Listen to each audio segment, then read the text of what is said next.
welcome to your newest episode of the Cosmic Matrix podcast with your hosts, myself, Laura Matsu, and my husband, Bernhard Gunther. So on this episode, we're going to be going into depth about this concept that Rudolf Steiner brought up originally about how eliminating the soul with medicine basically paves the way for transhumanism. So we're going to talk about what transhumanism it really is in light of the evolution of consciousness and how it potentially interrupts that natural evolution, who the people are behind it, how this ties into mainstream medicine, vaccines, how it ties into the World Economic Forum and the Great Reset, and how this is also related to the whole woke Marxist agenda. And at the end of the first hour, I'm going to also give a little bit of an astrology update and talk about Pluto retrograde and eclipse season, which we're in right now. So just before we get into it, we had a couple of people ask us and email us recently asking us when the next program is going to be. So just so people can get this into their minds, seed the idea, we're going to be opening registration again at the end of May, and that will be for the July term. So if you want to keep updated, then just go to veilofreality.com and sign up to Bernhard's newsletter so you'll get a direct email into your inbox when that happens. So I'm just going to start with a quote that I believe got me shadow banned on Instagram again.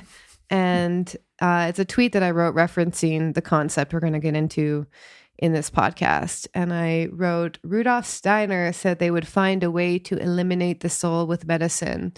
We are watching that statement play out right now. So the cure is keep your heart open, let love in, let life move you, anchor the soul into your body. In a spiritual war, living soulfully will protect you. So by the way, I just want to also reiterate that some people assumed that I was just speaking of the jab with this.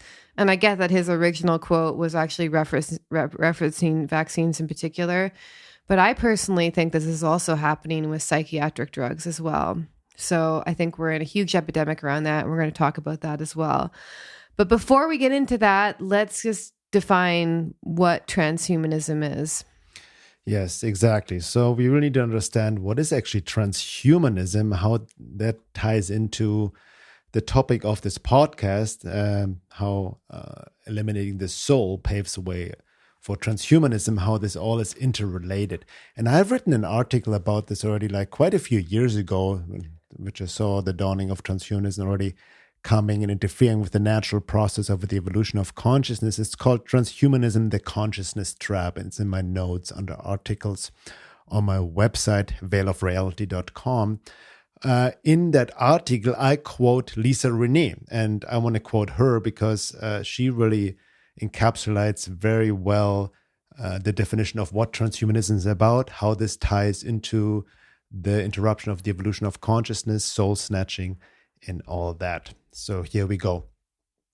Transhumanism is an international cultural and intellectual movement with an eventual goal of fundamentally transforming the human condition by making available technologies that greatly enhance human intellectual, physical, and psychological capacities.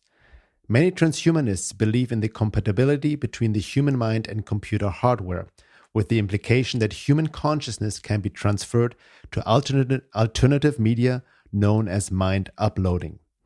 Since the science of the soul and the consciousness function of the spiritual bodies have not yet been discovered by scientists, this has potentially extreme destructive consequences to human consciousness and the electromagnetic functions of the light body. Posthumans, the result of applied transhumanist technologies, could be completely synthetic artificial intelligences or a symbiosis of human and artificial intelligence or uploaded consciousness, or the result of making profound technological augmentations to a biological human. Transhumanism is a school of thought that seeks to guide us towards a post-human condition. Essentially, this is about creating artificially intelligent hybrids or cyborgs to replace the organic spiritual consciousness of humans.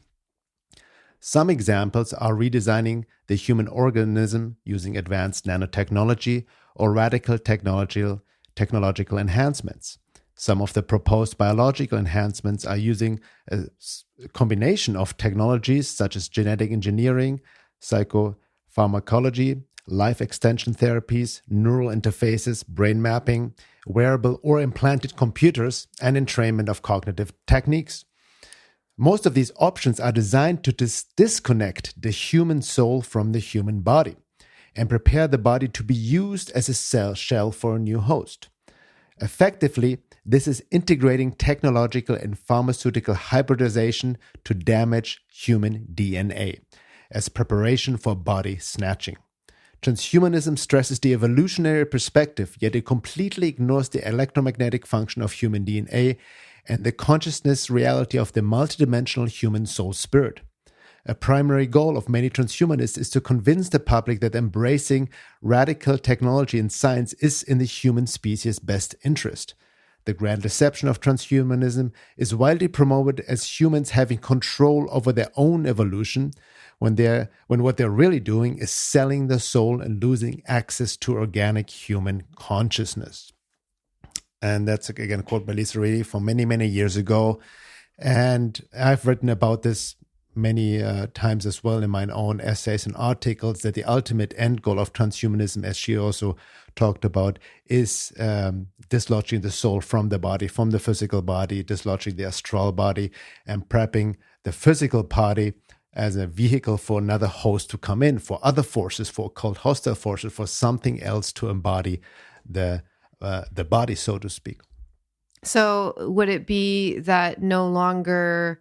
So how would it work actually? So the human soul would get ejected, and then perhaps like an interdimensional or aliens being would enter the human body. Is that right? Exactly. So that's kind of like what I call the alien invasion is through us, through our bodies, and it has been primed and going on for thousands and thousands of years. We are right now at the end game.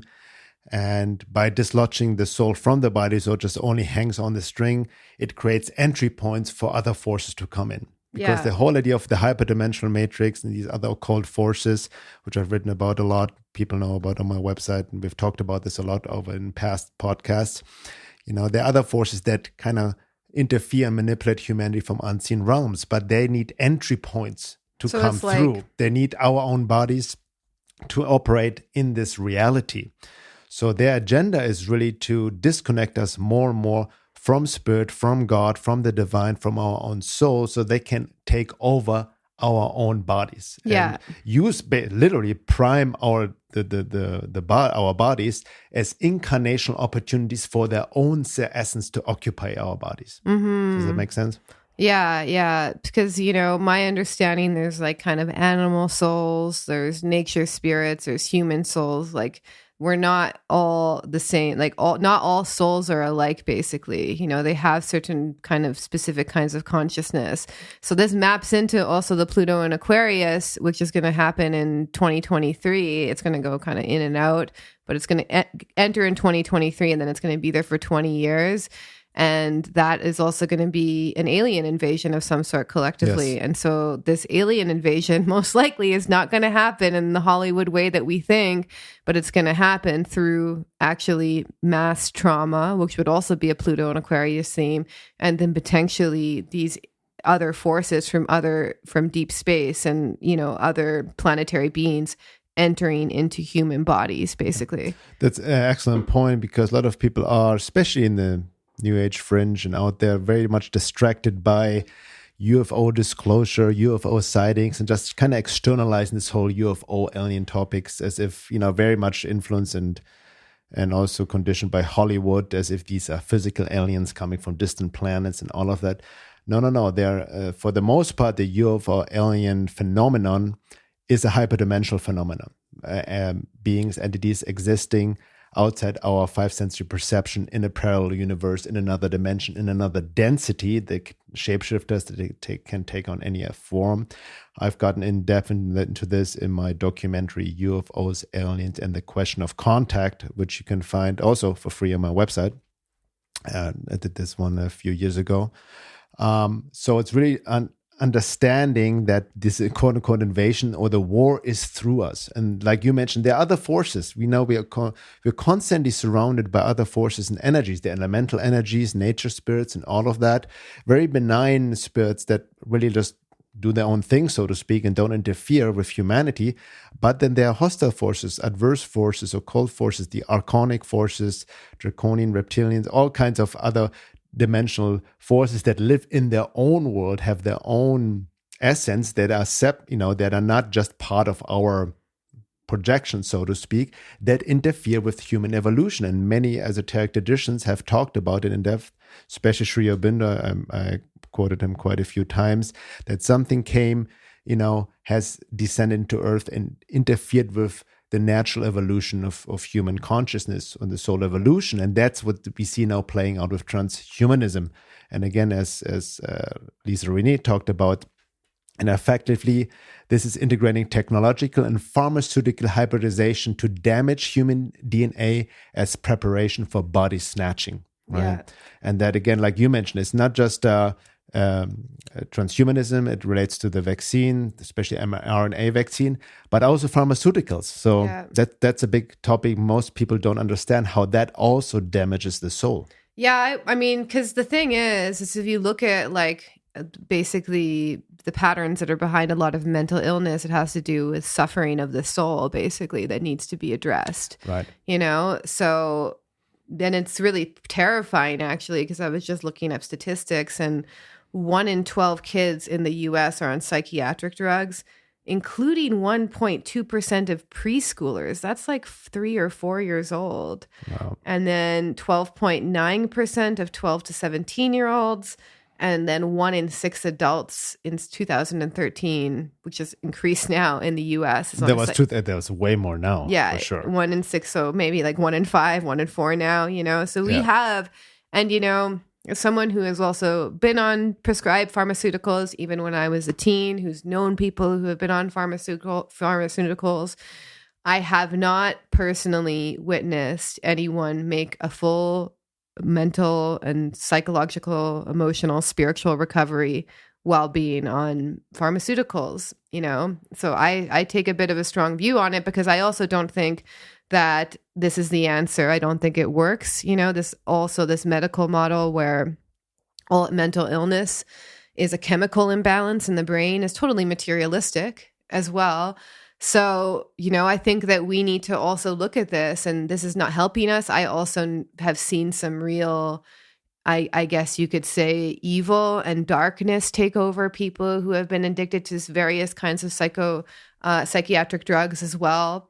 And so the whole mainstream medical system, it needs basically a total overhaul on so many different levels. But for me, I also see, there's a soullessness that I've seen happen to people who are on extreme pharmaceuticals, especially antipsychotics, antidepressants, etc., like these really strong ones. Even other prescription drugs that people abuse these days, like the whole opioid epidemic and whatnot, even Xanax epidemic, like all of these drugs tend to rob people of their soul to some extent. And depending on how hooked they are, it can be extreme or less extreme. And I'm not saying that every single person on psychiatric drugs, it loses their soul, but what they start to do is they start to lose connection with soul-like qualities, their own emotional nature, their own heart, their own ability for even empathy goes. This has been also even studied with Tylenol. So this has been going on for a while, and it has many other faces besides just the jab. But I have to say, imagine being on a bunch of psychiatric drugs, like a whole cocktail, and then on top of it, getting these boosters, and what that will do to the emotional body. It's pretty scary, So we just want to look at that and just ask ourselves, is this really helping us? And is this helping us heal this mental health crisis we have going on? And honestly, in my view, the mental health crisis has a lot to do with the fact that we're totally disconnected from our true nature, from meaning, from the divine. We've replaced God with the government and celebrities, basically. Yes. So that's the world we live in. And if you look at all the celebrities being dragged through the news lately, these people are not in any way, they should not be worshipped. We should not be worshiping these people. They have all sorts of pathologies, narcissism. I mean, they're just human, right? But these are not the moral ideals that we should be looking up to in society. So yeah. Now that's we have a lot to get into. That's it's a very important point about medicine, pharmaceuticals as well tend to dislodge the soul, and that's been verified by other teachings or therapies as well, and modalities which I want to share. But before we get into, let's maybe share the quote by Rudolf Steiner, yes, which he talked about in 1917 from a lecture called Fall of the Spirits of Darkness. Okay, so he says, the time will come, and it may not be far off, when quite different tendencies will come up at a congress like the one held in 1912. And in 1912, a science called eugenics was established in London. That's just our notes, by the way. And people will say it is pathological for people to even think in terms of spirit and soul. So that's already happening. Sound people will speak of nothing but the body. It will be considered a sign of illness for anyone to arrive at the idea of any such thing as a spirit or a soul. People who think like that will be considered to be sick, and you can be quite sure of it, a medicine will be found for this. The soul will be made non-existent with the aid of a drug. Taking a sound point of view, people will invent a vaccine to influence the organism as early as possible, preferably as soon as it is born, so that this human body never even gets the idea that there is a soul or a spirit. The two philosophies of life will be in complete opposition. One movement will need to reflect how concepts and ideas may be developed to meet the reality of soul and spirit. The others, the hares of modern materialism, will look for a vaccine to make the body, quote, healthy. That is, make its constitution such that this body no longer talks of such rubbish as soul and spirit, but takes a sound view of of forces which live in engines and in chemistry, and let planets and suns arise from nebulae in the cosmos. Materialistic physicians will be asked to drive the souls out of humanity. Okay, so this is very interesting. I haven't read this full quote myself, or I've not read it in this way. So what's interesting actually is I've had a direct experience of this, and I remember when I went to the doctor and I talked about, this was actually right before I ended up trying to kill myself, but I was talking about how I was getting off drugs. I was becoming super sensitive to all the energies and different things, and this was basically a diagnosis of a mental illness. The fact that I was just acknowledging that there was a subtle dimension to every single thing on this planet, and they were trying to get me on psychiatric drugs, basically. So that's already happening. So if you go into any sort of psychiatrist, unless they're like any psychiatrist, unless it's like Kelly Brogan, and holistic psychiatrist, she calls herself, but if you tell them that you sense the spirit and soul in objects, like if you say this tree has a spiritual nature to itself, this is potentially classifiable as a sort of psychosis, schizophrenic delusion, etc. So that's already happening. And then they would prescribe you, what would they prescribe you? Antipsychotics. So they literally think that there's a soul or spiritual nature and essence in things, that it's a psychosis. So this is already the consensus. Even that's how people actually like to dismiss our work as like some sort of like new age, like kind of fluff, is because we acknowledge the existence of the spirit and the soul and basically non-physical beings. So that's seen as being insane to the modern materialistic world. Exactly. And as you said, it's important to understand this has been building up for not just over the past 4 years, but essentially over decades, centuries, and thousands of years, right? With the separation of spirit from matter, the rise of industrialization, the church of scientism, materialism. And we're in the grips of high-level materialists who are behind transhumanism, behind, who rule the world, so to speak, who shape the worldview of people who are influential in education and all of that. And obviously, there's a lot of distortions in spirituality. Religion has become distorted in all of that. The baby is being thrown out with the bathwater, so to speak. But it's really important to understand here. So 2 things. I want to go back first, what you also mentioned and what Rudolf Steiner talked about. The soul will be made non-existent with the aid of a drug. So pharmaceuticals, right? Materialistic physicians will be asked to drive the souls out of humanity. And that's what we see happening. We have talked about this before, other podcasts. I've written an article about the metaphysical consequences of the COVID jab and all of that. So that's already there. But another elephant in the living room are pharmaceuticals, especially psychoactive pharmaceuticals, like you mentioned, for example. Psychiatric drugs. Psychiatric drugs, exactly. And that's also verified, by other modalities. Some people maybe heard of this modality called holographic kinetics.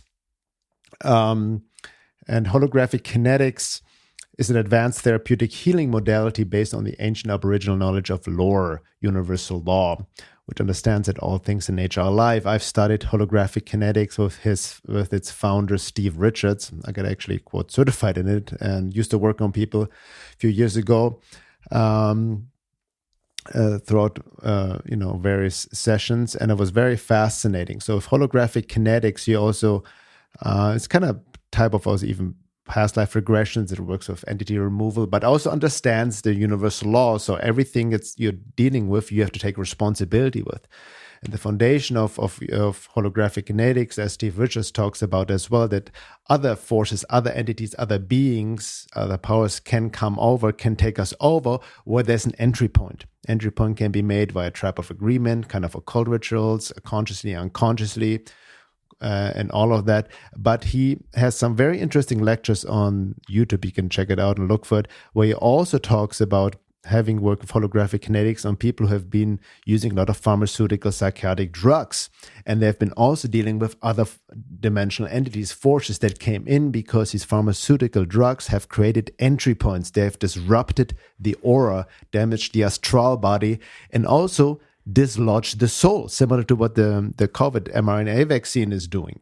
So all of that, needs to be taken into consideration, how we're being really manipulated and influenced and despiritualized, so to speak, from all these different ways which have become normalized. Yeah. Right? That's the key point. It has become normalized. Just go to the doctor, take that pill, and then, like Laura just said, it's not a cure. You're being numbed down, you're being checked out, and actually it prevents you from truly healing because it dislodges you more and more from your true essence. So basically, if you don't really understand or grasp this concept of a soul, just think of that part of you which really connects you to your emotional body, because that's really how we experience the soul a lot of the time. That's not all that the soul is, but that's usually how human experience, like souled experiences, right?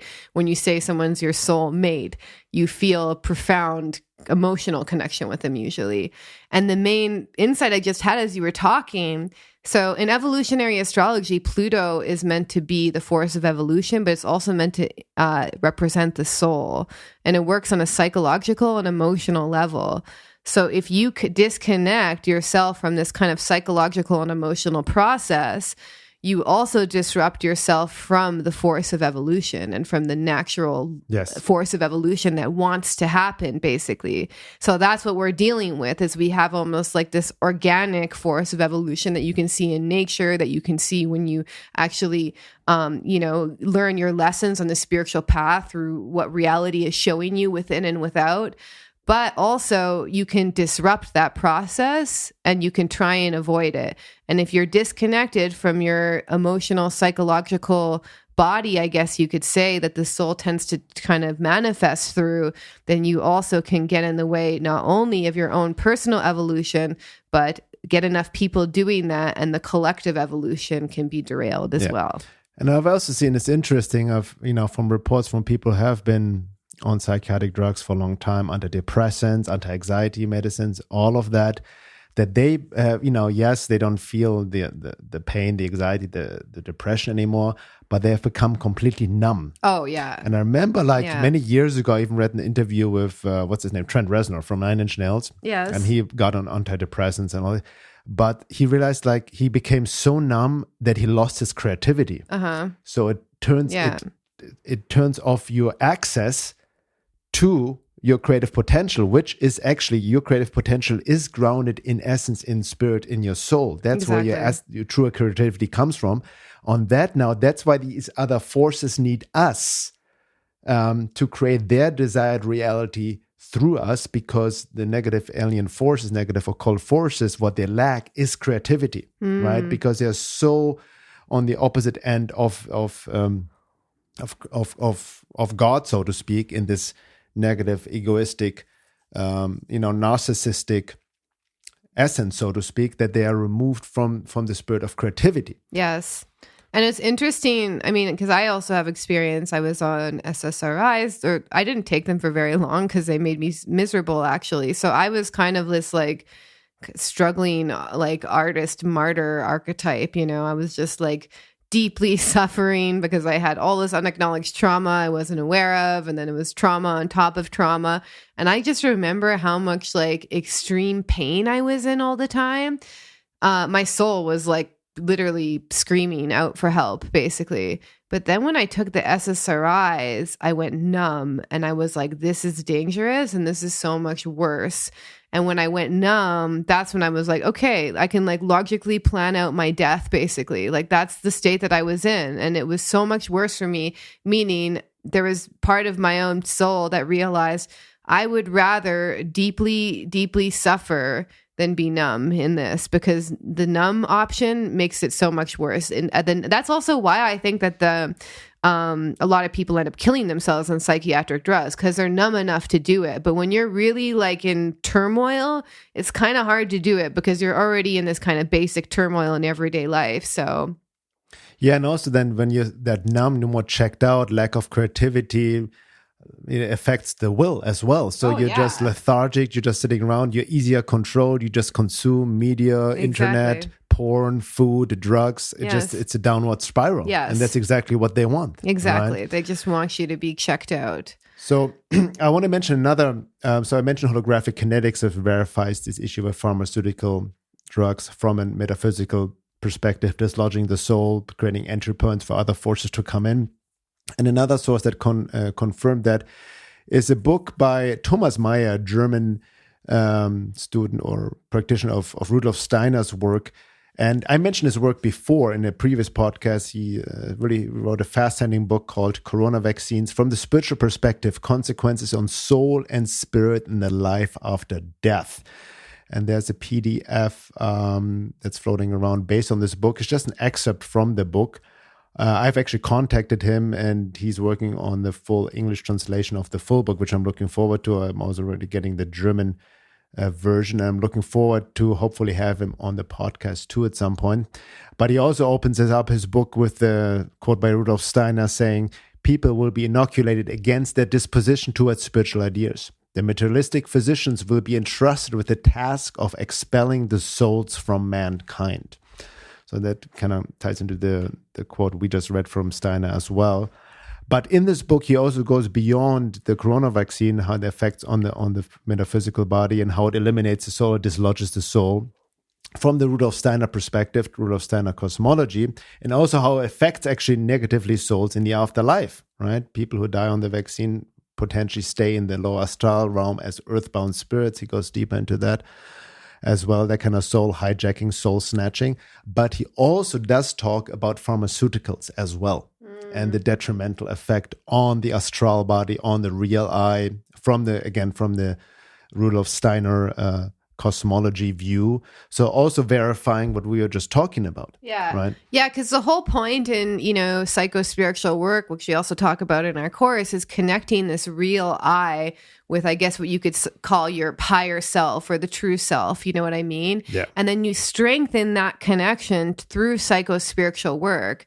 So if you're disconnected from the real I and you're just kind of this like empty kind of numb vessel and just floating around, there's no possibility of you anchoring any sort of higher state of awareness. Basically, you cut yourself off, And then what's interesting is you cut yourself off from the underground too. You cut yourself off even from the lower unconscious as well. The lower unconscious being the unprocessed memories from childhood and the grief that may need to come up in order for you to really fully heal. So that's what I mean is like, you know, like as hard as it is, and I know it more than anyone, you know, the immense suffering that I've had to cycle through and had to peel off like layers of the onion, you know, and the trauma responses and the coping mechanisms and the survival strategies that I still have to look at and undo, you know, as a product of having a really chaotic childhood, you know, and that's hard work. Like so much easier to just take a pill. And I think even in the spiritual community, some people are like, oh, I just want to go to a healer and the healer is going to fix me, you know,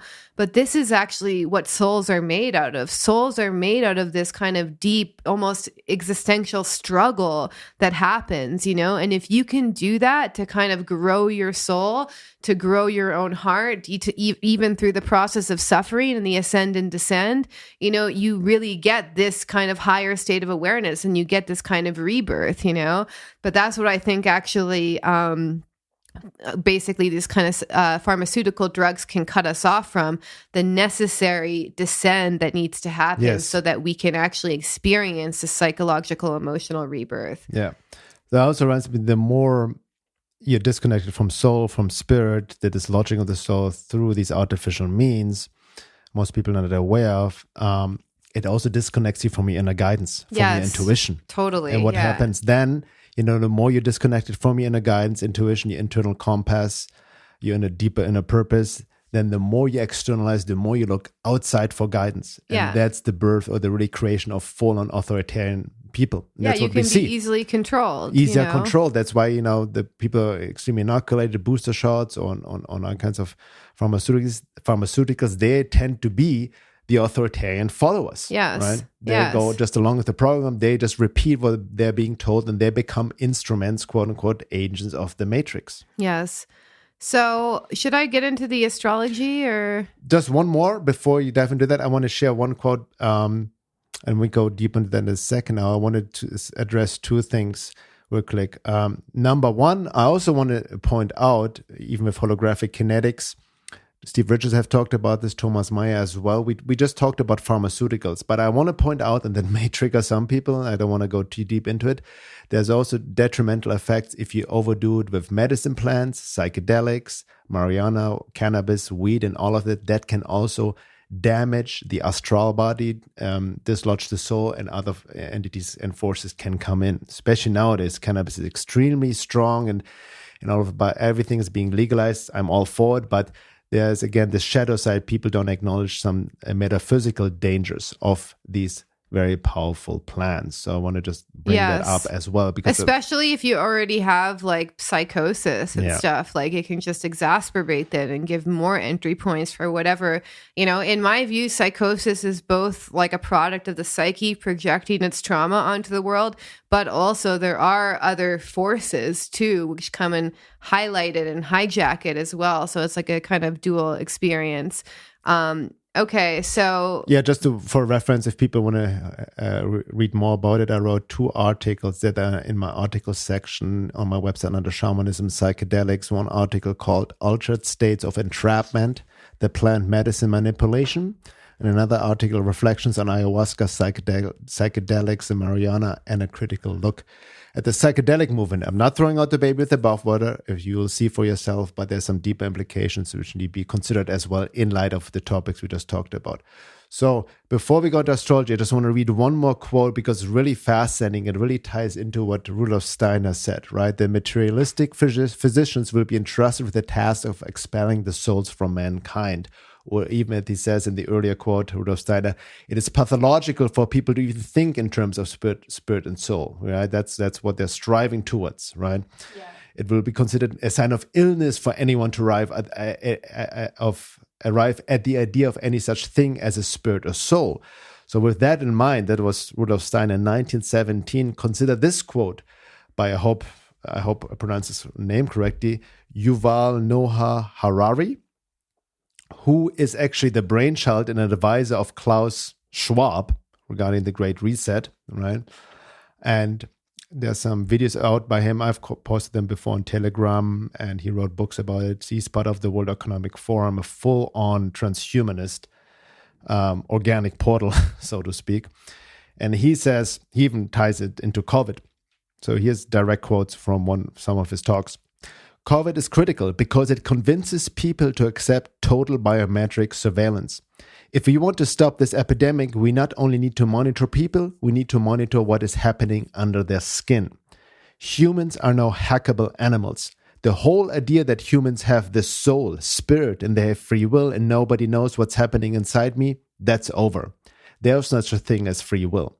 There are only deterministic process and random processes in science and a combination of the two, but none of this is freedom. Freedom is just another myth that humans have invented, just like humans have invented God. Feelings are just biochemical algorithms, and most importantly, what scientists and engineers are telling us more and more is that if we only have enough data and enough computing power, we can create external algorithms that understand humans and their feelings much better than humans can understand themselves. And once you have an algorithm that understands you and your feelings better than you understand yourself, that's when authority shifts away from humans to algorithms. Mm-hmm. That's already happening. Exactly. This is quite a fascinating and disturbing quote, right? So who is this guy again? Yuval Noah Harari. He's the brainchild and an advisor of Klaus Schwab. Oh, okay. Wow. I've posted the videos before on I've Telegram. seen the video, yeah. So he's a full-on materialist transhuman. That's the mindset of these people, right? Completely God-denying, completely seeing your body just as a human biological machine with algorithms, telling you have no free will and all of that. Yeah. And also basically saying that you will never understand yourself, but algorithms, the computer, can better understand than you can understand yourself. Yeah. Right? So he's also by trying to play God himself. So is he really hinting? He's really the best example of what Rudolf Steiner was hinting at. And they are the people behind the World Economic Forum, the Great Reset. Even Klaus Schwab himself wrote in his book, The Fourth Industrial Revolution, literally, that the Great Reset will also be the birth of silicon-based man and the end of carbon-based man. Basically meaning the transhumanist merging man of machine and the end of organic evolution. Yeah, and this is also all going to tie into Pluto and Aquarius, which doesn't start until 2023. It's going to go kind of in and out, like retrograde and forward, but then it's going to definitely be in there for good in 2024 up until 2044. Wow. So we're going to deal, like, that's a bit of a longer Pluto transit. I mean, it can range anywhere for, I think, from like 8 years to 20 years. So Pluto doesn't spend the same amount of time in each sign, basically. We're going to get a good 20 years of Pluto and Aquarius, and all of this stuff is going to come up. Yeah. So that leads me into the astrology update. So for everyone to just get an overview, we still have Mars, Jupiter, Neptune all in Pisces, so we're going to feel kind of like maybe a letting go. There can be delusions, projections, kind of fogginess. But Venus just left Pisces and entered Aries, so we're entering this new 8-year Venus cycle, this new 8-year relationship cycle as well. So I feel a little bit personally, I still feel the fogginess, but you might feel we're kind of like waking up a little bit from a dream now that Venus has left. Also, lots of breakups can happen around this period because this kind of new relationship cycle happening as well. But mainly I'm going to be talking about Pluto retrograde and eclipse season, which is happening on the nodal axis. So this is all evolutionary astrology transits. So this all also relates to the evolution of humanity right now, basically. So with Pluto retrograde, we have Pluto station right now at that 29th degree of Capricorn, but it's going to be retrograde, and it was retrograde from April 29th to October 8th, and it's been going direct since October 6th, 2021. So Pluto is this evolutionary force. It's a collective force of evolution. It also affects us in individual ways. So anytime Pluto's going retrograde, in general, we want to look over things. We want to revisit, certain soul lessons, maybe redo them in a different way, or just kind of look at kind of like make a more reconciliation of the changes that may have been brought into our lives in the end of October 2021. And then October 8th, it's going to go direct into Aquarius, and then it's going to enter Aquarius in March 23rd, 2023, only to retrograde back again. So basically, we're going to have this really interesting time when Pluto enters Aquarius with this whole transhumanism, age of Aquarius energy that we're going to be entering into. But let's just think first about how Pluto has been affecting our own personal lives, basically. So I just want to reflect to people how Pluto tends to act in our lives. I'm going to be reading some quotes from Jeffrey Wolf Green and just reflect, have any of these areas of my life been hit by Pluto since October? So number one, there's emotional shocks that can happen in our lives. So some life situation kind of forcefully removes things from our lives and it creates a cataclysmic change. So sudden job ending, sudden breakup, sudden just big explosive event, whatever it is. This is meant to produce an evolutionary leap, basically because you've resisted potentially evolutionary pressure in the past. And now this outer event has happened to kind of push you along, I guess you could say. And then the number two way is that when we start to form a relationship to something we need, so a new teaching, a new relationship, a new study, a new body of knowledge, a new book, a new goal, something like we realize, whoa, I need to change in this way. This is what can help me get there. And then we change through this process of osmosis. The third way is we become aware of something that's causing limitation or stagnation in our lives. This is personally the way that I like to work with Pluto because this creates slow, steady growth. So maybe you become aware like, whoa, I'm the one holding me back in this area of life. Oh, this habit I have is really not helping my relationships and I really want to work on relationships. So you start to become aware of some internal, external block that's getting in the way of your growth. That's the way that I prefer to work with Pluto personally. And then the fourth way, it is also kind of a more, slow and steady change, is we become aware of a new capacity we're not using or a new gift we have and, some sort of new impulse, some sort of new, soul gift that we have to share the world. And then we also need to make practical steps in actualizing that gift. So maybe, for example, just to use a basic example, maybe you become interested in astrology and you become passionate about that. And you're like, whoa, I'm really like this. It really, it really vibes with me. That's just an example. So basically, while Pluto goes retrograde, you want to reflect on all of those different changes, whether it was a cataclysmic event, whether it was a situation where you developed a relationship to something you need, whether you became aware of some blockage in your life, or you became aware of a gift that you want to develop in your life. So you want to look at kind of how Pluto's affecting your life. You can also, if you know how to look at your astrology chart, you can look at the house it's happening in, which will tell you the domain of life that it's happening in. So basically, whatever happened to you, you are now in a period of making adjustments based on what came up for you for your evolution. So you're going to go over and spend this retrograde adjusting to the new conditions based on however Pluto is affecting your life, basically.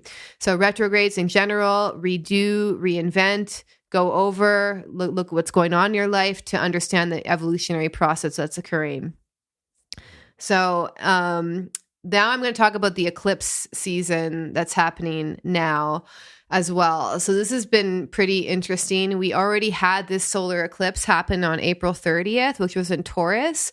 And then we have a lunar eclipse happening in Scorpio on May 16th. So the solar eclipse was a north node eclipse. So the north node eclipse, unlike a south node eclipse, is connected with the future. So around April 30th, or even leading up to that, something new could come up that changes the trajectory of our destiny. And then we have this lunar eclipse happening on May 16th, which is a south node lunar eclipse, which is associated with the past. So this can be where we need to let go of something from the past in order to actualize the insights that came during that north node solar eclipse on April 30th, basically. So maybe around April 30th, we realize something from the future. And then on May 16th, we're like, oh, but this needs to be changed in order for me to actualize that realization. So this solar eclipse basically set things in motion. A new cycle begins. Maybe nothing obvious even happened on that day, although it might, but solar eclipse can be like these kind of important turning events with our lives. And when the North Node conjunct there, this is associated with changing the trajectory of our destiny. So also just to interject, because for my understanding, also eclipses, it's not necessarily something, there's something, a bigger cycle set in motion that may not be even that obvious right away because it's a longer cycle. Like from what I understand, it kind of takes some few months, even years to really resolve itself, so to speak, or show the deeper lesson. Does it make sense? Yeah, exactly. So maybe nothing obvious happened, but if we look back on our lives, we may see kind of the threads that kind of got seeded on that thing. However, with Uranus there, so it was also this North Node solar eclipse was conjunct Uranus and Taurus as well. And so there could have been a little bit of unexpected Uranian energy, basically. So the eclipses have to do with Uranian energy anyway. So there can be like kind of weirdness in the air, just unexpected kind of strange stuff goes down. We want to consider the Navajo really associated eclipses with health and spiritual problems. And they said not to go outside or be in the sun while the eclipse is happening. So we don't need to be that superstitious, but just to keep in mind that there are hidden spiritual influences that are at play during eclipses. Well, basically. It's kind of like similar like on full moon, the whole moon is a whole topic in itself, but similar to that the veil is thinning, the dimensional veil is thinning, other forces can come in, intrude, and all of that. Exactly. So the conjunction with Uranus that happened on the solar eclipse on April 30th might felt like a light bulb went off in our head, or we understand something about our core values, something about truly matters to us in regards to the direction we need to go. So something about our life purpose, what we were here to do, North Node, can be revealed to us during that period, Uranus. This is the April 30th one that just passed. But then I personally think, and I'm just making a prediction here, that the lunar eclipse on May 16th will help us let go, dispose of, release anything that might be in the way of these new revelations, basically. So I feel that they work particularly with each other. So, the Uranus involved will only hit us if we're in misalignment with our purpose. So it kind of works in the same way as the forces of evolution are pretty much the same. Either you get going with the forces of your own evolution or you get dragged, basically. And this does not always happen to everyone too. I've watched people almost like defer karma until past lifetimes and like resist. And it just gets pushed off for another lifetime, But some people, like myself included, I have Pluto on my sun. I literally either need to do it or it's going to happen to me in an external event. It's also important to understand, especially in light of evolutionary astrology, which we mentioned before, that all these transits affect everybody extremely differently individually, not only based on your birth chart, but also on your level of being in soul evolution. A consensus person plugged in the crowd of the mainstream and fully asleep will have a different experience than somebody is already on the individuation process and all that, right? Exactly. So, if you've been aware of your purpose, it might just be that you just kind of, saw an easier path forward, something that's more in alignment with your values, basically. And then with the lunar eclipse coming up on May 16th, conjunct the lunar eclipse is going to happen in Scorpio, conjunct the south node of the moon in Scorpio. So this is asking as well, like, okay, this is what needs to get changed. This is what needs to be disposed of in order for you to get there. And then another important piece is we have Saturn squaring the node. So we also have to think about mastering Saturn. So rather than just have some like grand vision in our head about what we need to do, we need to also be very realistic and like, what skills, what resources do I need to go to get there, So Saturn is going to really make us work in a very tangible way to work towards those goals. And you'll know when you're not doing that because you'll kind of be like doing this kind of frustrated, depressed, self-pity thing, So look for ways that you may be sabotaging, yourself in the direction you need to go into, and really, look deep inside in any ways that you may think that, your biggest vision of reality is not available to you. And you take this almost like overly depressive Saturnian position to your life, Saturn also has to do with grief. So if you're letting go of the old, it's necessary to grieve at times. Like, that's the natural life rebirth process. Like, we need to be able to go through that consciously. And when we don't grieve, what happens is the emotion gets frozen into our bodies, and that's what creates depression. And that's Saturn to me. You're going to say something?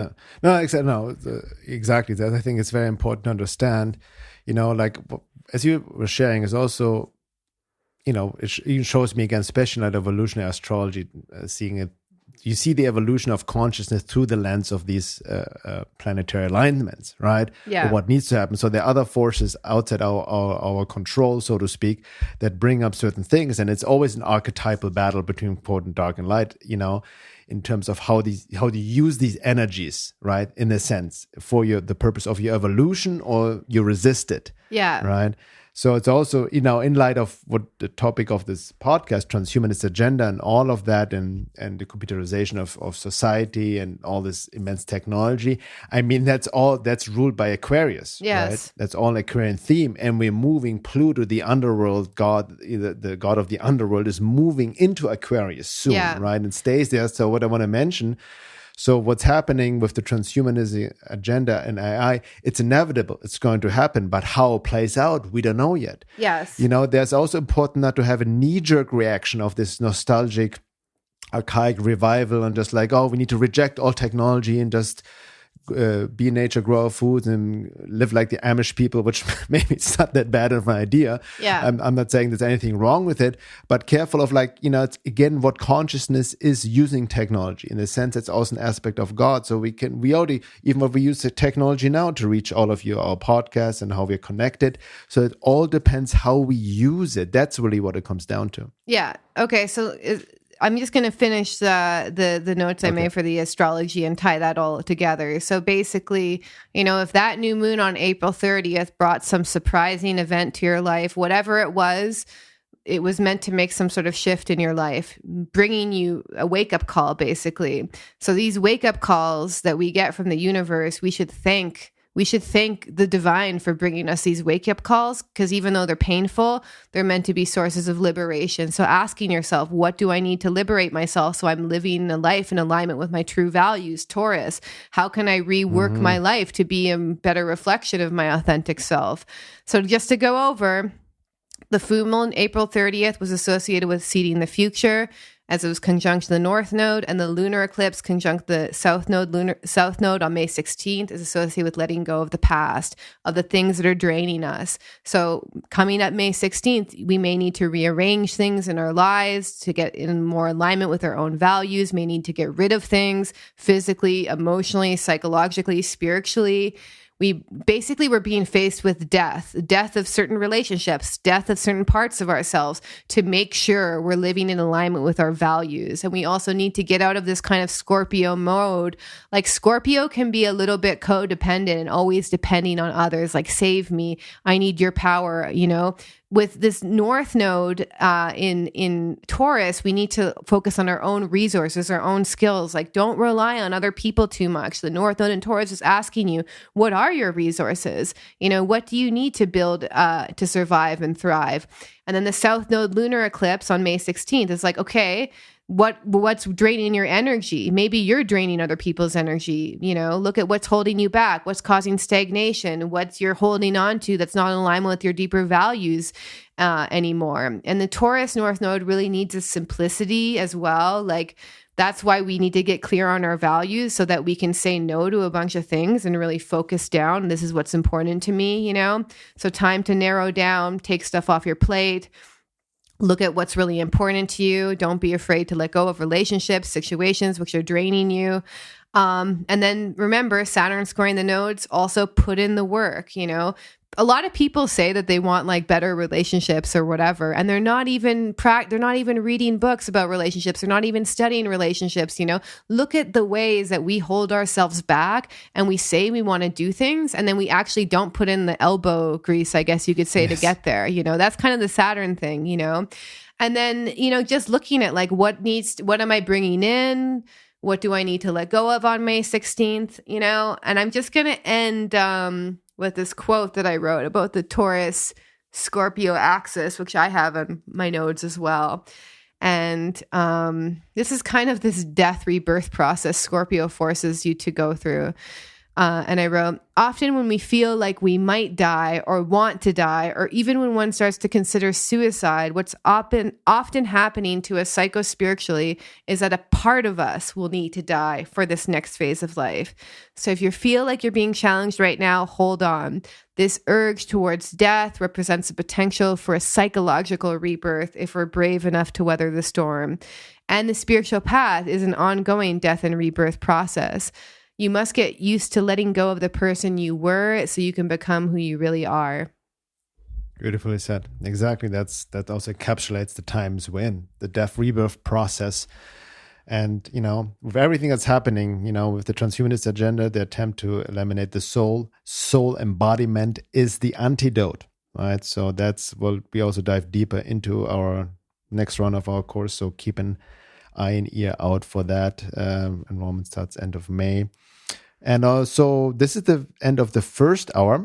In the second hour, we'd like to go deeper into this whole transhumanist agenda and the occult agenda, tying into other topics, right? Because we know that the fake pandemic ties into that, as well as the leftist woke ideology or God-denying Marxist, neo-Marxist ideology ties into that as well. It's all interrelated, all interconnected. I also want to talk about really fascinating this increase of these AI deep fake videos, which we see a lot recently on social media, especially by quote unquote hot chicks, beautiful girls. Like a lot of people, especially guys, fall for it, and they're extremely realistic, and how this has really detrimental effect, especially on the younger generation, body image and relationships and all of that. So we dive deeper, talk about this a little bit, these deep fake videos out there.